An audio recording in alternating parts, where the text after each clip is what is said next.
headlines from the Nigerian Tribune, the Vanguard, Punch, and the Nation's newspaper. From the Nigerian Tribune, IGP police mute over tenure extension says federal government has final say.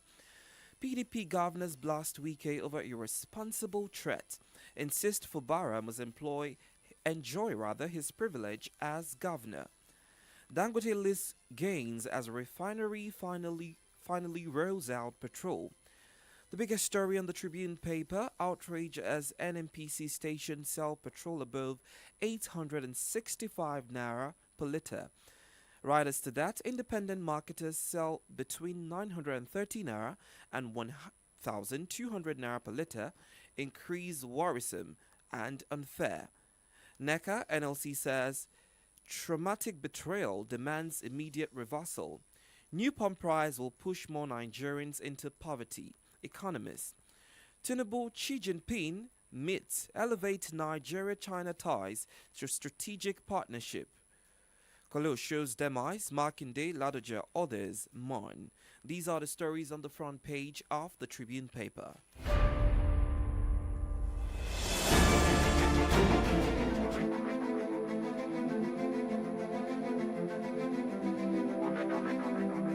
We now move over to the Vanguard newspaper this morning. Be reminded that we're streaming live on Facebook as well as YouTube at Solutions 939 FM, so do well to be a part of the conversation and send in your thoughts using these platforms. Soaring prices, FCCPC backs down on price control. FEC will determine price of our petrol, says Dangote. PDP governors vow to continue supporting Fubara, Flay Wike. Anger trails rise in pump price of petrol to 885 naira per litre. These are the stories on the front page of the Vanguard newspaper.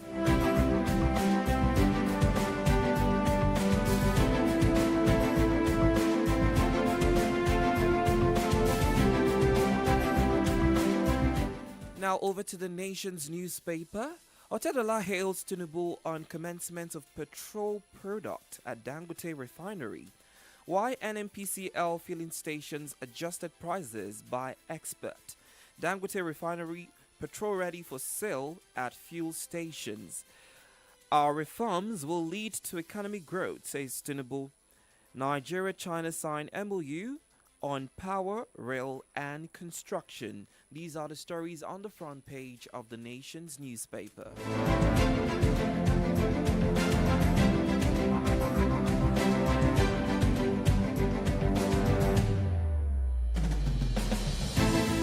And finally, over to the last paper for this morning, the Punch newspaper. Hunger protests. Police quiz staff of wanted Britain. PDP governors knock Wike says Fubara, Rivers party leader. Power generation hits 5,313 megawatts, first time in 3 years. Labour demands reversal set to meet. Marketers await Dangote refinery pricing templates as NNPCL emerges sole buyer. Fleeing buttocks enlargement doctor now in custody. This is the list of our worries. 34 Yobe villagers killed by Boko Haram get mass burial. These are the stories on the different pages of our Nigerian newspaper this morning. Of course, as always, I'm being joined by Comrade AYODEJI AJISOPE this morning to give analysis on these major stories. Also, our correspondent is out in the streets of Ibadan. We have one at the NNPCL filling station to give us report on what is going on, how the queues are progressing, because definitely they are, and what the pump price is, because the NNPCL has come out to deny an awareness of an increase in petrol price. But yesterday we saw pictures of their pump dashboard with the price over 800 naira. Good morning to you, comrade. It's great to have you join us. Yes, it's always great to be in the driver's seat with you as a co-pilot. So, man, I must assure you that we got to keep hope alive. All right. It is the land of our forebears. Proudly Nigerian, aren't you? Well, You are qualifying it. I honestly am trying to be honest as I can this morning, because if you go down the streets of Ibadan? Or I saw just like, Nigerians subdued this morning. I was pleasantly subdued. Subdued. But yeah. it's like, unfortunate. Like they comrade. say. It's unfortunate. It's unfortunate what we're dealing Well, with. we at this deserve, the saying goes like this. If people deserve the kind of government that they have, that's what we deserve. Okay, so, well, I think I get your point of view because we all went to the polls and we decided who we wanted in office. So let's hope that, the government will do right by the people if there's, any plan for that. But let's start off with some of the stories this morning. First of all, we'd like to connect with our correspondent, I think Priscilla Oloweyoton and others who are out in the streets of Ibadan to give us a situation report on what is going on, with regards to the increase in pump price.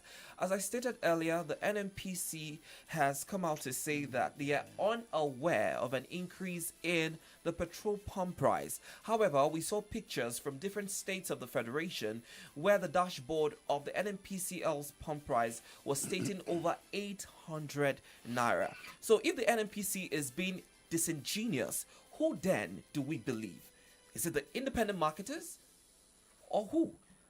Good morning, Priscilla. It's great to have you join us this morning. One of our correspondents, Sheifumi. Good morning to you. Good morning, Dapo. It's not that boy. This is Victory. Good morning to you, Sheifumi. How are you doing? Oh, Sir Victory, good morning. How are you doing? Very well. It's great to have you join us. So, kindly give us a breakdown on what is going on at the filling station. I think NNPC, that's where you are at the moment? Yes. Great. NMP. NNPC, which particular station, please? Location, please. Precise location. Okay, Ado. Okay, I The know. one- Yes. All right, okay. What's the situation All right, report over there? All right, thank you, Victory. Just yesterday, a memo came out from NMPCL that they are changing the price from 580 to 865 naira. Yes, and getting to this place now, we met with the supervisor of this particular filling station, and then he told us that they got it for 865 and are also selling for 865 per liter, which means that there is no change or changes, as the case may be, from the price that they get it from NMPCL down to the price that they are selling it. And now, meeting with some of the customers on the queue, they lamented on how they've been on the queue for say 1 hour, 2 hours, depending on the time that they got to this place.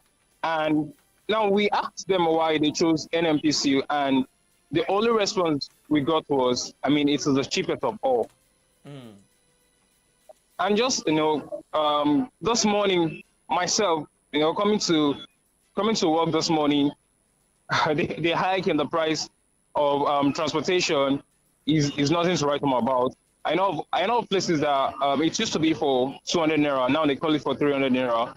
And meeting with some of Ibadan residents on the streets, they also lamented on how that has affected their work, as they will have to it's funny how you calculated how the hour or hours that you get to work, then you have to divide it. I'll check for 1 hour, then the other hour I'll have to board, say tricycle or bike. That is really sad. But have you been able to speak to other Nigerians at the filling station to get their grievances regarding the increase in the pump price? Yes. Just like I said earlier, they are buying it for 865 naira, and that is one of the reasons why they chose NMPC, because it is still the cheapest of all. And other filling station, according to what we heard, sell for 1,001, 1,002 respectively. So what's the queue in NMPC right now? Is it progressive? Are people even getting an opportunity to buy fuel, as it were? All right. Thanks for that question. Getting to this place this morning, the gate was locked, but a few minutes ago they opened the gate for people to come in to get a fuel. So far, people are buying fuel, but I think the queues are really long. Yes, the queue is actually long, and the funniest part of this is this particular filling station.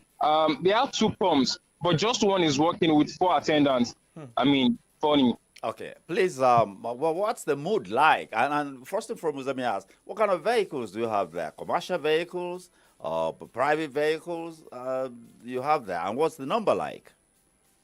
Um, okay, I might not be accurate here, but we have commercial vehicles, we have private vehicles. Let's say more than 20 of them, All right. both the private and the And commercial. looking at the faces of those Nigerians there, what's the mood like?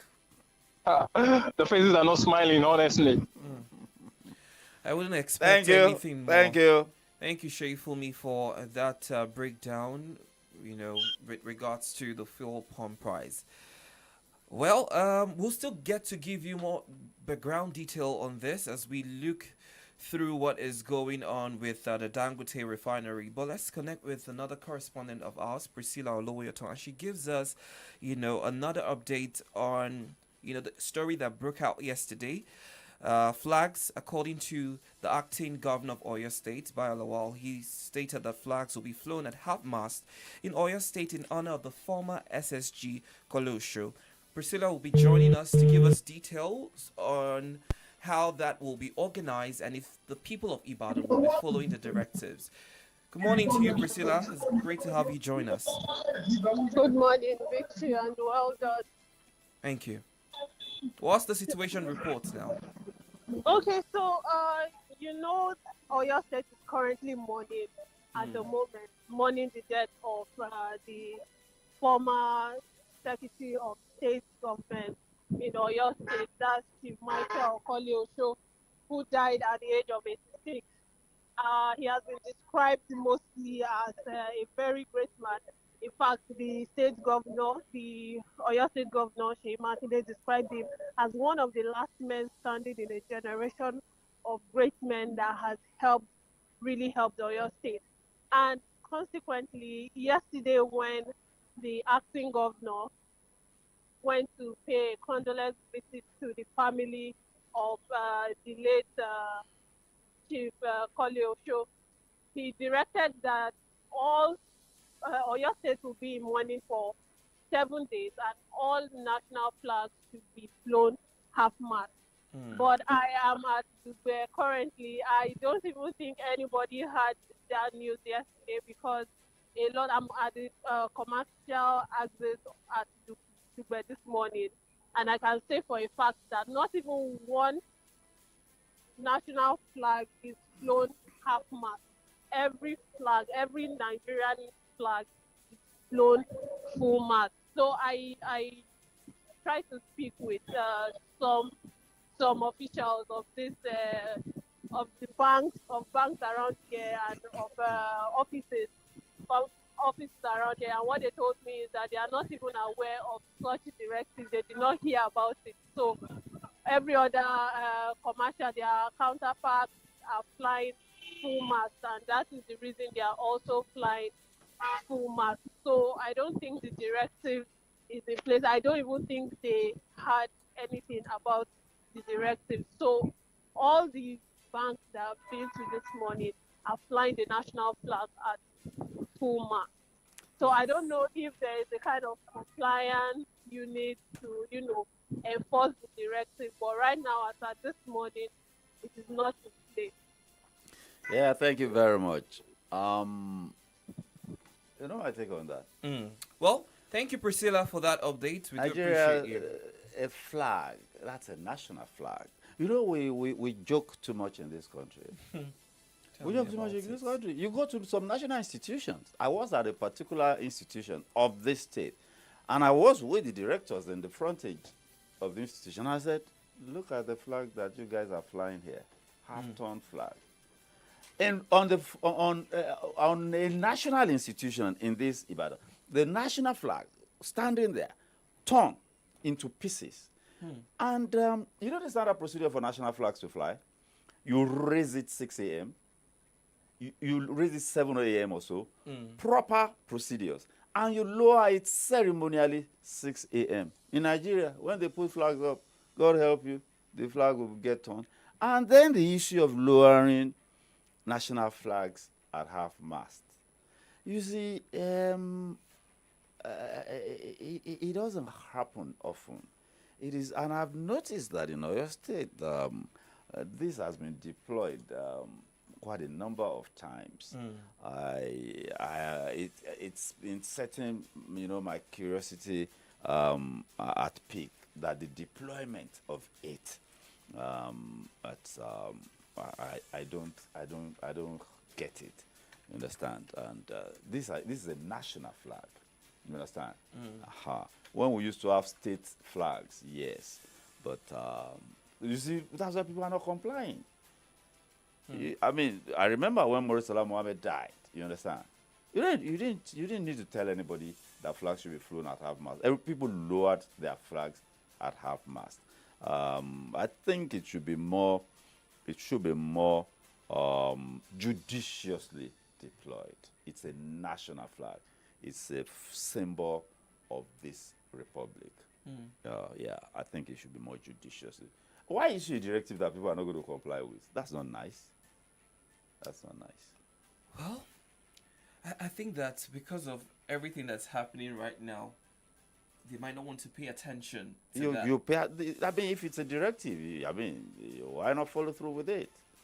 Why just issue a directive for the sake of it if it's not going to be followed? I mean, that's why I say we joke too much in this country. Well, let's talk about what happened yesterday. It was mixed reactions for Nigerians with the commencement of production at the Dangote refinery. We're excited. We saw the product looking crystal clean. Some people were mistaking the product for a drink. I don't want to mention the name because of how clean it was. Well, you simply pay for commercial.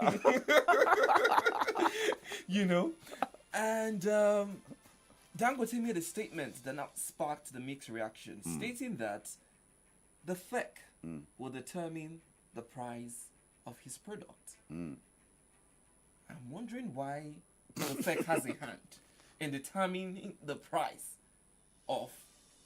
No, let me add something into the mix. Into the mix is the fact that it is NNPC that will be the sole off-taker. I was going there as well. That's something to add into the mix. Yes. Now, we're talking about a Dangote refinery that was built by private funds to the tune of 20 billion naira. So, while government has its own refineries that have been on turnaround maintenance like forever, yes, I'm aware that Port is on the verge of being fully operational. I am aware of that fact.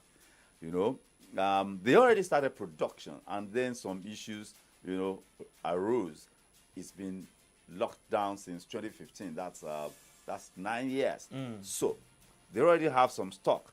Okay, but so why now? You see, if you ask me, it is a grand conspiracy against Nigerians. Why would Dangote look? Okay, who's going to say Dangote you cannot sell for 100 naira per liter? Let's even just make the most ridiculous. Dangote agreed, or could only have agreed to that, because look, there's an arrangement we're unaware of. No, the fact is that the landing cost of PMS, it is the devaluation of the naira. That is where the challenge lies. The value of the naira this time, May 28, 2023, or even the morning of May 29, before this man took oath of office, was 420 something naira to the dollar. So it is 1,600 dollars. That's multiplied by 4. And if the landing cost of PMS today in Nigeria is 1,200, divided by 4, that's 300 naira. So when we were paying 200 naira, the margin that they were covering was just about 100 naira, 1/3. So if they were selling to us at 600 and the landing cost is 200, that means they were covering 50%. So the margin has grown. It's as a result of the devaluation of the naira. Look, check it out. Except for Venezuela and some other places, how much does a gallon of PMS go for? A gallon is about 3.7 liters. A gallon of PMS, that they use gallon in the United States. Depending on where you're buying for, you can't get less than $3.05. So that's an average. Average is at $1. How much is $1 here? 1,600. Venezuela sells for less than, I think, about 10 cents or so. But Venezuela has crude. You see, Nigeria is a mystery. We're a mysterious people. We have crude. You understand? We take it out to go and refine. And we now, I don't even know the arrangement, because that's what they call domestic crude allocation. That was what they were giving to NNPC refineries. You understand? That was what they were giving to them. But now they take it out, and we don't know the arrangement. When you give me a crude or a barrel of crude oil, I can get 40 products. But the only one we take back is PMS. So what happens to the other products that those refineries get from the 1 barrel of crude that we take? Is it, do they pay us for it? Or do they, how do we calculate it? Nobody knows. Abiola, Moshood Kashimawo of blessed memory, when he was campaigning for presidency in 1993, he talked about NNPC. He's not the man as an accountant. And he said one thing, and I think it must have scared those who are even involved with that. He said, I am an accountant. I am ruled by numbers. And he said what NNPC was doing, their transactions at NNPC, way back in 1993, was as opaque as the crude oil that NNPC was dealing in. As you're holding your phone there, Google Aramco. Anything you want to say about Aramco, you will see it. Aramco, which they say Nigeria's NNPCL is modeled after, declared, yes, they produce 10 million barrels of crude per day. Okay, we produce 1.5. Let's say that's 1/5 or a little more. Declared 120 billion US dollars profit last year. NNPC declared 3-point-something trillion. Let's just say that is 2. Let us say that is 2 billion. Let's even say 3 billion naira. Multiply 3 billion naira multiplied by 10.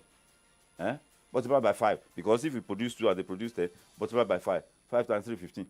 How close is that to $120 billion? So what are we doing here? What is the cost of producing 1 barrel of crude? I mean, in the business that NNPC is involved in what they call joint ventures that are privately owned, you understand? All they pay is tax, you understand? But the ones that we're involved with, what is the cost of producing 1 barrel of crude? Nobody knows. A few days ago, the CFO of NNPC sat in the public. They held a press conference, like they were declaring, like a mini AGM. They were reporting back to the public. And they said the landing cost of 1 liter of PMS is 1,200 naira. I said, where do you now get the margin for selling at 600? He said, the owners of NNPC tell us that we should sell at 600. So where do you cover? He said, it is the profit that we make, that we're supposed to declare as dividend today, that we use in covering it. Then federal government came out yesterday when an NPC, this same NPC that said they were being instructed to sell by their owners, which is Ministry of Finance and Ministry of Petroleum Resources, which are both owned by the federal government. On behalf of Nigerians, I want to assume. They now said, no, they have no hand in it. I don't understand again. They're not aware. They're not aware. Comrade, the Honorable Minister of Petroleum, said last week that anything below 1,000 naira is not workable. Yes, government says they don't know anything about it. Comrade, so what is the significance of this refinery? Because now we're excited that we have a refinery after 25 years. No, well, Port Harcourt was shut down in 2015. Don't mind those who are saying 25 years. Don't mind them. That's the report we're Don't mind them. So what is now this? Because Nigerians were excited because finally we're going to get Sucre with a Dangote refinery starting off production. But with the NNPC being the only buyer, is this a way to regulate the price? What's the aim here with NMC being the sole buyer? Let me address the excitement part for me. The exciting part is that, number one, we have been importing. I'm going to add purportedly, because if we give crude to somebody to go and swap for us, swap means I give you, you give me something. That's Exchange, swap now. yes. Okay, what are we now paying? What are we now paying for? It should be swap. You give me something, I give you something. It's an exchange. Swapping means exchange. How come NNPC became indebted to the tune of 6 billion naira over this matter? How come? If it is a swap. You understand? So now, that crude, domestic crude allocation, they will share it domestically. That is if we have enough.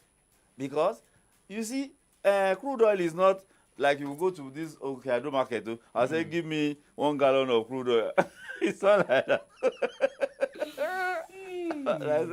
You will have signed contracts ahead, weeks, months before. So that's commitment. You are producing, you are just giving it to them. There's a 90-day window, depending on that.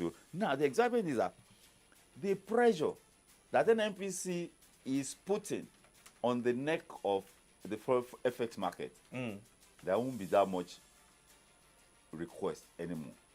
Number two, Dangote himself will be buying in Naira. Dangote himself will have had to source for dollars, to buy crude from NNPC and their joint venture. All right. So those two factors will relieve, and that will make, it's a matter of demand and supply. Dangote will meet all our needs. He will meet. And then apart from that, he will be, yes, the chairman was telling me last week Sunday, not this Sunday, the week before, that an arrangement should be reached with NNPC, with Dangote, between NNPC and Dangote, that, okay, even the ones you are exporting, you must repatriate some of the foreign exchange to make it available in our own foreign exchange market to cushion the market, so that manufacturers should have access to, and other people too, should have access to foreign exchange. So when that pressure is off, that means demand reduces for bulk, huge demand for foreign exchange. And that will be, free for other sectors. So for me, that is exact. And then, the availability. Right. Accessibility is a different matter. It's available, but is it accessible? People who are buying, those who go around in fuel guzzling automobiles, 6 cylinders, 8 cylinders, and families that have 4 of such, in Nigeria, the people don't buy according to their needs. They buy according to, I'm riding, and what I mean is a need. What do I need for my lifestyle? I go, okay, I'm riding on off-road, bad road, I need an SUV. But people buy these vehicles for status symbol. What car does it drive? They even call it Jeep. Those things they call Jeep are SUVs. They are not Jeep. Jeep is the name of a brand of a vehicle. Well. Cheer up, my dear brother. Well, we're having this conversation, so I'm trying to be as excited as I can. But the more I read stories, the more, I get heartbroken. But let's move over Don't be to... heartbroken. Let's Be a good chair. Well, 34 Yobe villagers killed by Boko Haram to get mass burial. I am really concerned with the state of insecurity in this country. The phone lines are buzzing. We'll open it shortly for you to call in. I know that Nigerians are eager to speak because we're all bedeviled with the increase in this pump price, and it's dealing with both the rich and the poor. Everybody is facing the heat at this moment. Well, let's address a few more stories. Yes, 34 Yobe villagers were killed on Sunday, attacked by Boko Haram terrorists in Mafa village, to be given mass burial, or were given mass burial yesterday, being Tuesday. I am just wondering, there's something called digital footprint.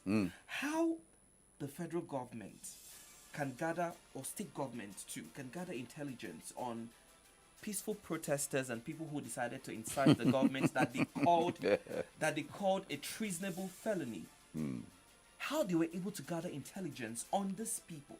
However, these Boko Haram guys that are well known, they are not scared anymore. We see their faces. Their account numbers are out there. They're on TikTok. They're on TikTok.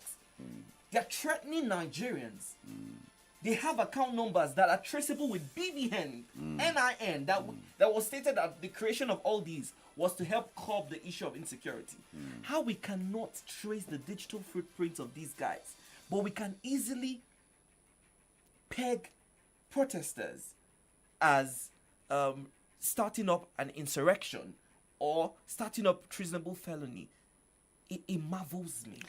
8 years ago, just to tell you the unseriousness, to underline, 8 years ago, somebody very close to me died. And in the process of, one of the estates, in the process of moving in from his home, into the vehicle, his phone, one big heavy phone like that was stolen.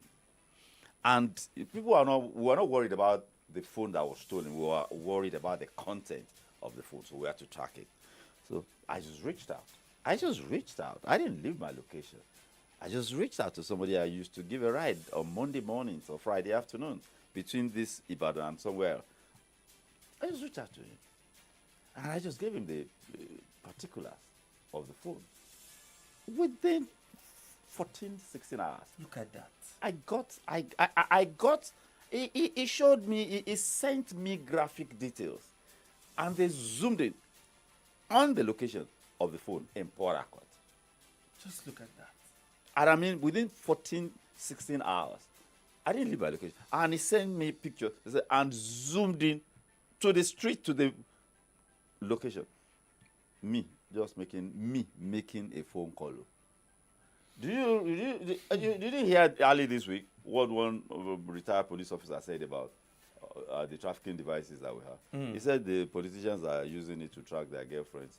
And unbelievable.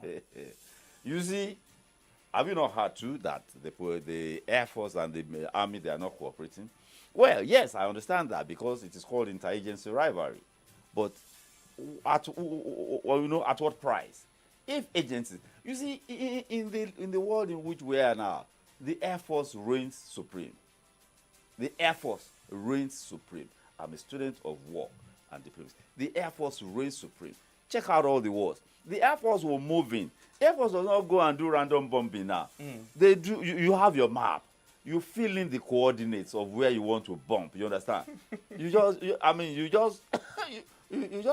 fill in the coordinates and send it and just drop it, and then and then the army, the ground troops, the infantry and the armored people, they were moving just to do the mop up. You saw what happened even back in 1991, the first Iraqi war. America was just firing from the sea and from the air, and they just practically just rolled over those guys. So we don't have the technology. Technology, when they started with computers, all these small we things. don't have, or we don't know the tech, because I don't think that we don't, to be fair. I think it's the technical know-how, or not even ready to use it. Look, a former president of this country cried out that Boko Haram was in his government. They said even those Chibok girls, they were going to, America was collaborating with Nigeria's military. And they said they were going to gas them. They were monitoring them satellites. Don't we have satellites, you understand? And when the D-Day was getting near, the satellite showed that the Boko Haram people too had acquired gas masks. Of course. So how did they get the information? Compromise in the and let me now tell you the bottom line. Let me tell you, war is business. Did you hear that? War is not just business. War is big business. It makes sense what Abacha said. War is big business. So, I mean, look, let's not deceive ourselves. I know, because deliberately I go out to interact with some of these guys. I know that in this country, when some of our troops were outside, when you are troops outside, your salary is different. You collect daily allowances. I know that in the 90s, they were collecting the allowances in Sierra Leone and everywhere. They were collecting it not in Naira because they were on foreign mission. They were collecting it every day, all the troops. Go and ask people that are out there now whether they are collecting any allowance. Have you forgotten that there was almost a mutiny that they almost shot a GOC? When guys were so angry. These are the guys that are out there. They are out there. And they are not fighting a regular warfare. You understand? And they need, and let me now tell you the problem, intelligence. Intelligence. Every security, no matter how big, no matter how sophisticated, tech-wise, they need intelligence. Intelligence is the food of security. I was asked somewhere this morning on the platform. The Minister of Defense said, the people of, I think Zamfara, of Sokoto, he told them that if you see anybody living big, beyond what you know to be his means of livelihood, he must be an armed robber. report. I was asked my opinion. I said, I will want those people to be careful how they report and who they report to. If you just walk up, you might be compromised too. So, information. Do you have intelligence? Do you have actionable intelligence? Who are the people processing? You understand? Look, the people are police force. The police, we should not deceive ourselves. Police force remains the primary agency for internal security. What does our police force look like? What is the recruit in Nigeria? They say recruitment of the political class. What about the recruitment of the security class? We have seen reports that men in uniform, they were criminals before they were recruited. How did they get into the security agencies? Known criminals with records. Do we even talk about the Boko Haram guys that are brought back into, the society? Yes, they say they have been radicalized. There's a big program going forward for that. My goodness. Intelligence is the underbelly. That is what underpins security. Do you know that in some areas where the insurgency is taking place, the people are siding with those who are supposed to be their president, because there is no presence of government, no form of governance going on. You drive in some parts of this country, you won't see any damn thing. We hear that in some local governments, when the allocation comes, they just sit down and share it, and everybody goes back to their home. And then the month after, when allocation comes too, I know one man in the National Assembly. I knew one man in the National Assembly in 1999. I was asking his legislative assistant. I said, "How did this man get here?" He said he was an Emirate Council member. And the man, disagreed that they should not be sharing monthly allocation. And the man was deposed. You understand? So when politics came, they thought that this is the man that should come and represent us. Of course, the man had no. So that is it. What are the people thinking? What underpins our security? The president, when he came into office, the day of his inauguration, he said he was going to overhaul Nigeria's security doctrine. Yes. I have not seen anything like that. Weeks ago, Comrade Damola and he was live with us in the studio. And he said, we're complaining about policing. That we have all the structures in place. We have the Rural Association. He said it's a form of policing. We have all sorts of levels of policing. He said, we have all the structures to the local level. All we have to do, and these neighborhood associations and all that, they are registered. They are registered with the police. Right. They are related with the police. In fact, there's a committee. There's a committee, PPRC or something. Police, something relations committee. So we're already interfacing that. We have all this structure. All we should do is just formalize it, and make it more functional, and back it up with necessary legislation. You understand? But because when a seminar or something was held, the AGP went to the seminar and said, lie, for where? There's not going to be local policing. There's not going to be geopolitical. They're even suggesting geopolitical policing. We are not even suggesting state policing. Let there be local policing. You bring one man from Kara and Amoda. You say you come and police them in Bere. He doesn't speak their language. He doesn't know the terrain. Is that the one that will catch criminals? Is that the one that will be able to identify criminals? You will spend months the one they call acclimatizing. And what goes on between those 6 months? Well, look, that's why I sometimes say we joke too much in this country. We just take things seriously. We joke too much. Well, comrade, lastly, before we open the phone lines, the numbers to call would be 091239 or 0904 422 2939. 0912-222-2939 to react to some of the stories we've addressed this morning, particularly with the increase in the fuel pump price. How is that dealing with you, in terms of your finances and your movement? How are you coping? Want to hear from Nigerians. We want you to share your perspective, and hopefully the people at the hem of the affairs are listening to us. You know what I've liked about... Hello, good morning. Okay, we've got a caller.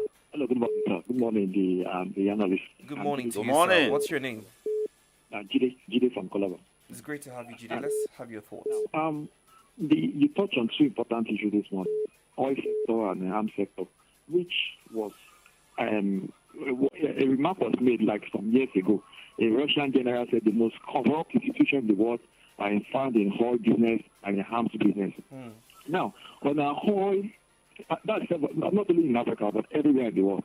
Now, on the issue of NNPC, Nigeria, National marketers, Dangote, federal government, and all that, there is something there that we don't know about. That thing that is there, that is unraveling a mystery which we don't know. Maybe if they come out, maybe they come out in the open and tell us something, which I think the best person suited for this job to come out and tell us in the open is Mr. President.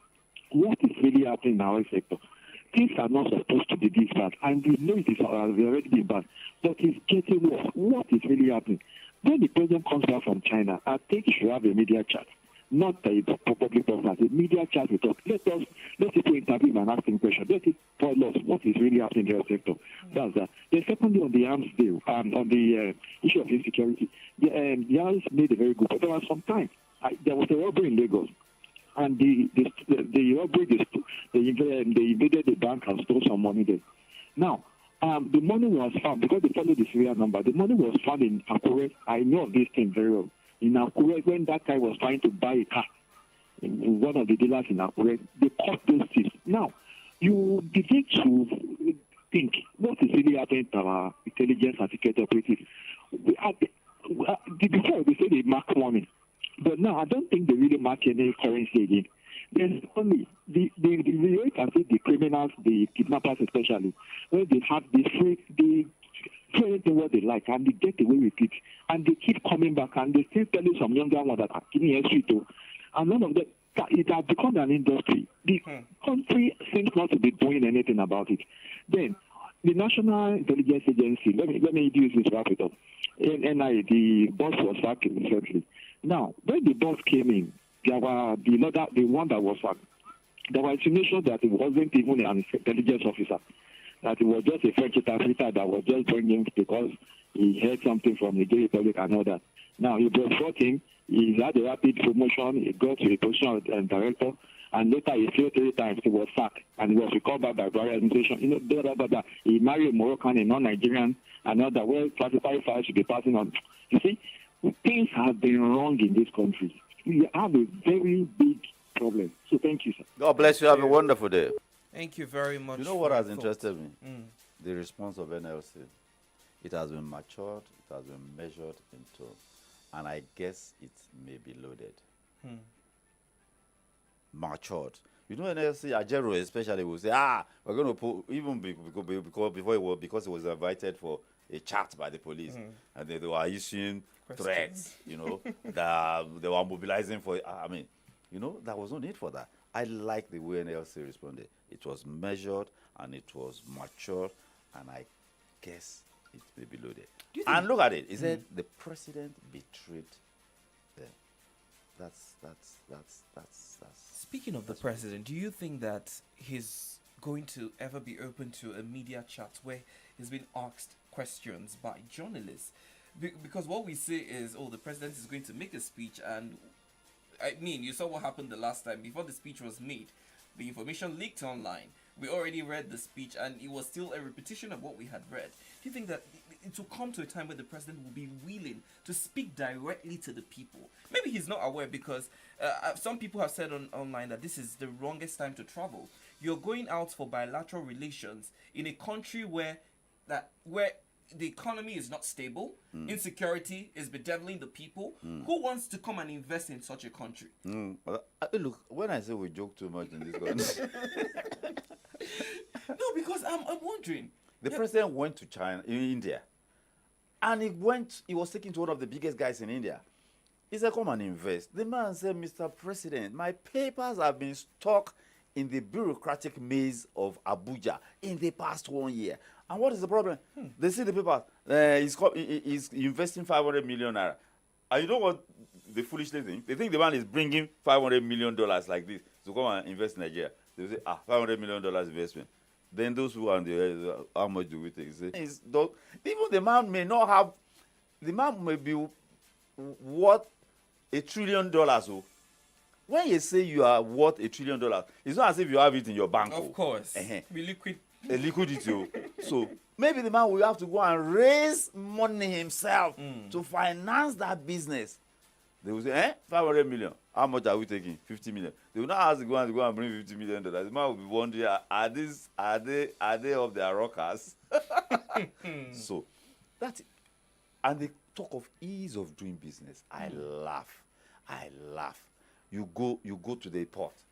You go to the Nigeria port. After customers cleared you, then ambushes on the way. Ambushes everywhere within the port. You have clear conditions and requirements for importation. Quarantine for the one they call quarantine. I don't even know whether infections are in, in the vehicles. We joke too much in this country. Look, everybody is doing ambush. Everybody is doing ambush. The president will come and address us. You see, what the president is talking, I watch him carefully. The day the Patriots went to visit him, go and listen to what Amy Kanyako said and the response of the president. The president he knew it was a very tricky passage he was walking. He responded in measured, carefully selected words, and he knew why he was doing that, so that some people will not interpret, you understand, any one word like this. If he's picked one word wrong, it will be interpreted, and he was aware of that. So, and you know, the president can talk candidly. I've known him for that. The man was just talk during the campaign. Can't you remember all the things the man was saying? Of course. The man was just talking. Somebody that went to Abeokuta and said the Milokan. You understand? You can take the petrol off, and even if you take money out of circulation, I'm going to win. Do you think that one does not know what he's doing or saying? But his handlers. Okay, when they started the demonstration, this end bad governance and end hunger, Shebi made a speech. What was the content of the speech? Can you remember anything of the speech? That was the handlers. That is the work of the handlers. Go left, go right, go front, go small. And then nothing comes out of it. Sometimes the people in public spaces, they are captives. They are captives. And they get deluded. It is easy to get deluded in Nigeria. A commissioner that can be hired and fired walks into an office and everybody stands up. And then they start thinking that they are the ones being respected. The Nigerians don't separate the man from the office. People should know that. The man is not the office. That is why they behave as if they are the office. The day they lose the election, or the day another man is elected after their own 8 years, that is the day their phone stop ringing.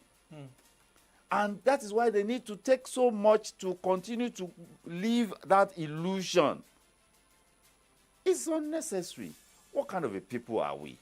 That is why Professor Adeoye Lambo said something is wrong with the Africans. That there are two sections in the brain. There's the one they call the frontal lobe and then the rear lobe. That we are not developing the one for the finer instincts. The ones that is for the brutish, the ones Yorubas call, if you catch up with. Worried as we wrap things up. The phone lines are still open, by the way. It's 0912-222-2939, 0904-422-2939, 0912-222. It is well.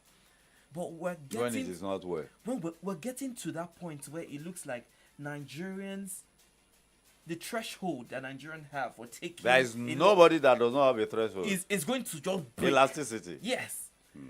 My concern is the federal government has been particular about insurrection, treason. In fact, the word treason has been used so... it's been overly used. Almost in a generic manner. Yes. Because when I hear treason, and I remember the punishment... Administration. And when we... Unfortunately, in Nigeria, when we talk about administration, we are talking about the federal government. It is not our reality. Our reality is that we'll have 3 levels of government recognized by the Constitution.